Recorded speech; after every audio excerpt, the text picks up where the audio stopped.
Hi everyone, the Gay Guide here, and today we're going to talk about places where being gay is a crime. Now, I know this is a far cry from the fun manscaping videos, and I did promise you some fun talk about sex coming up.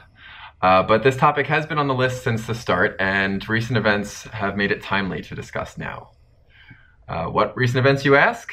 Well, reports coming from the Russian Republic of Chechnya indicate that the Chechnyan police have rounded up over 100 men between the ages of 16 and 50 years old simply for the fact that they are gay or suspected of being gay.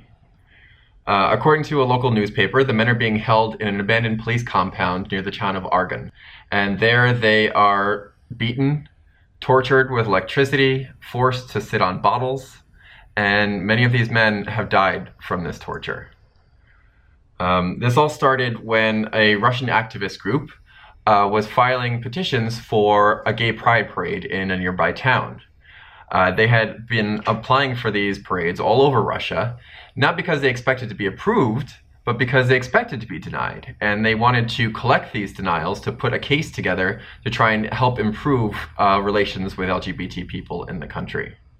The problem is, even the mere application for a gay pride parade in this part of the world sparked outcry from the heavy Muslim local population, and this was encouraged by the government.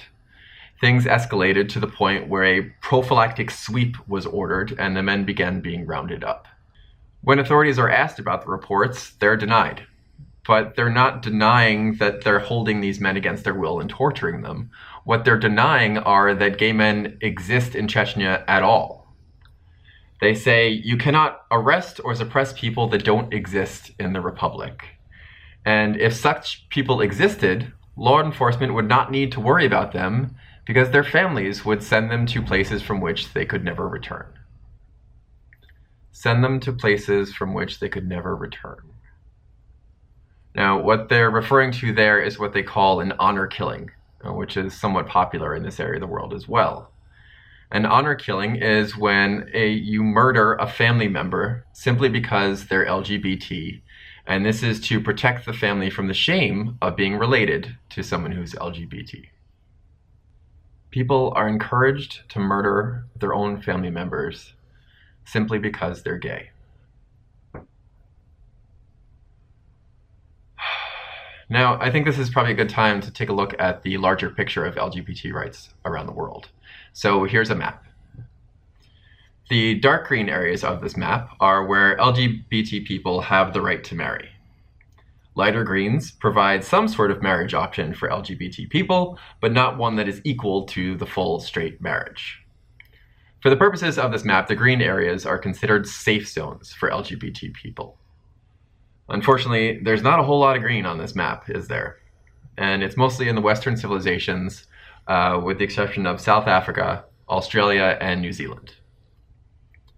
Now, there is a blue shield symbol on the map indicating that there are protections against LGBT discrimination and violence, but most of these shields align with the green areas on the map, with a few exceptions, where there are some shields on the yellow areas. Now, it seems the only safe place for LGBT people in Africa is South Africa. And it's true that South Africa was one of the first countries in the world to outlaw discrimination based on sexual orientation. And LGBT people have the same right to get married and adopt kids as straight people in the country. However, gays in South Africa still face a lot of challenges, as many people in the country don't believe in the law, and there's still a lot of homophobic violence, to the point where the phrase corrective rape was coined there, to mean where a man rapes a lesbian woman in an attempt to turn her straight. So yeah, it's great that it's green, and it's great that the laws are on the books, but there's still a long way to go before LGBT people can feel safe in South Africa. Now, the other outlier seems to be Australia and New Zealand. New Zealand, gays have the rights to marry, and people seem to generally feel safe in New Zealand. In Australia, it's another story, though. Here, LGBT people are afforded most of the same rights as their straight counterparts in most of the areas of the country, with the exception of same-sex marriage, which is not legal anywhere in the country. Now, in my experience from talking to Australians, it seems gays can feel pretty open and safe in many of the more densely populated areas of Australia, such as Sydney or Melbourne. but the further you go north and west in the country, the worse it gets. Now let's take a look at Chechnya, the Russian Republic where the so-called gay concentration camp was established. Chechnya is in the small little pocket of Russia in this yellow section right here. Yellow indicating that there are anti-propaganda laws prohibiting LGBT material from where it may be viewed by minors. On the surface, this may seem like a basic law where Russia is trying to misguidedly protect minors from what they consider mature content. Sound familiar, YouTube? But if you think about the Russian response to the horrors that were reported, they denied that gays even exist in the entire country, and therefore laws are necessary. And they believe that if any gay people are found, their families will do the right thing and perform an honor killing, and the problem will take care of itself. Somehow that seems worse, doesn't it? Now, to get a better sense of the environment around here, take a look at Chechnya's neighboring countries, particularly to the south. Now, that's a lot of red in that area. And let's talk about what red indicates on this map. The lightest red means you can be imprisoned for up to 14 years just for being LGBT. The middle shade of red indicates that you can be imprisoned for a minimum of 14 years and potentially imprisoned for life just for being gay. And in the dark red countries, of which there are 11 on this map, being a member of the LGBT community is punishable by death. Yep. Recent executions of LGBT people have taken place in Iran and Saudi Arabia, and many, many more LGBT people are held against their will, tortured, and killed quietly in these red-shaded countries, and more fall victim every day. So now that I've thoroughly depressed us all, let's talk about what we can do to fight this. The easiest, and in some ways the most important way to fight it, is to be out and proud and visible to those around you. We have to be out and proud and visible where we can and where it's safe to be for the people where they can't. And the more of us that are out and proud and recognized by our governments, the more it's harder to ignore the atrocities being faced on LGBT people in these other countries. And the harder it is to stand by and let it take place. Now, if you are LGBT in one of these countries where it's not safe, be very, very careful. Don't tell anyone that you don't trust with your life. And as much as I advocate for being out and visible, if being visible means putting your life in danger, then a lot of times it's not worth it. Now, there are also some organizations that may be able to help.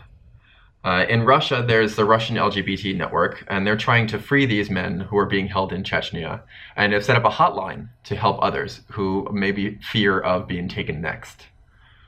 There are also many other global organizations helping to fight LGBT discrimination across the planet. The main organization is ILGA, or the International Lesbian, Gay, Bisexual, Transgender, and Intersex Association. Now, the ILGA is basically a conglomeration of many other LGBT organizations around the world. They are recognized by the United Nations as a consultant, and they have many resources across the planet, and they're actually the ones that put together this map that I was showing you earlier. The Rainbow Road is another organization in Canada, and what's great about the Rainbow Road is they're actually working to pull individuals who feel that they are unsafe where they live and pull them out of those countries and migrate them to Canada. And lastly, in the US, there is Immigration Equality, which is an immigration organization that targets LGBT refugees around the planet and helps them to seek asylum and migrate to the US for safety.